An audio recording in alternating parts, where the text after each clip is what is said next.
با گفته دکتر صفت الله صافی مسئول دفتر کمیته آلند در بلخ، آنان به منظور بهبود وضعیت اجتماعی و تامین ارتباطات در زون شمال با مالداران و دهقان پروژه های مختلف را در راستای ایجاد کلینیک های صحوی صحی، کرمزدایی، پشم ریشی، مبارزه با بیابانزدایی، مدیریت علفچرها در این ولایت انجام می دهد. وی همچنان اشاره داشته گفت آنان به تداوم فعالیت‌هایشان در بخش‌های مختلف این بار به ولسوالی مارمول ولایت بلخ آمده و سمینار یک روزه آموزشی را پیرامون چگونگی ساخت چکدم، مدیریت منابع آبی، مدیریت علفچرها و اینکه کدام عوامل سبب تخریب منابع آبی می شود را برای شماری از مالداران و دهقانان آموزش دادند.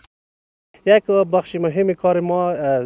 مدیریت علفچرها یا چراگاه ها هستند که ما امروز آماده بودیم برای مالدارا در مورد مدیریت چراگاه و مدیریت آب معلومات دادیم که منابع آبی از کجا هستند و ما چی چیزا باعث تخریب منابع آب شدن و ما چطور میتونیم که این پس دوباره احیا بسازیم و تاثیرات تغییر اقلیم را یک ذره کم بسازیم. در این حال شماری از مالداران و دهقانان تدبیر این برنامه را در سطح این ولسوالی عایز اهمیت می‌دانند. از مسئولان می‌طلبند تا برای بهبود وضعیت اجتماعی و کم آبی مالداران توجه جدی به عمل آید. دکتر صاحب به این گفت که باید من شما گفت اقتصاد خود را از روی مالداری باید من شما دست بیاریم، یعنی به دست بیاریم.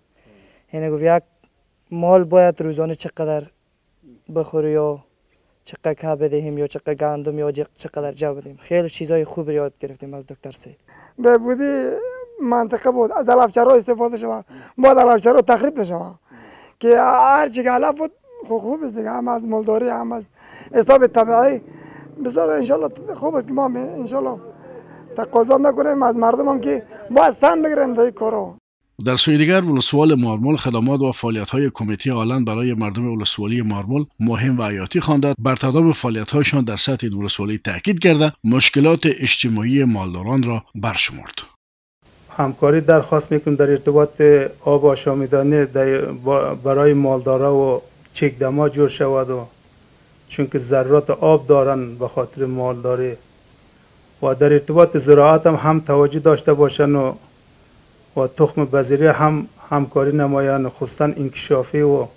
گفتنی است این برنامه برای 40 تن از مالداران و دهقانان ولسوالی مارمول ولایت بلخ از سوی دفتر کمیته آلند برای افغانستان راه اندازی گردیده بود که در آن در مورد چگونگی ساخت چکدم، مدیریت منابع آبی، مدیریت علفچرها و اینکه چگونه و کدام عوامل سبب تخریب منابع آبی می شود و چی طور باید از تخریب آن جلوگیری به عمل آید جر و بحث صورت گرفت.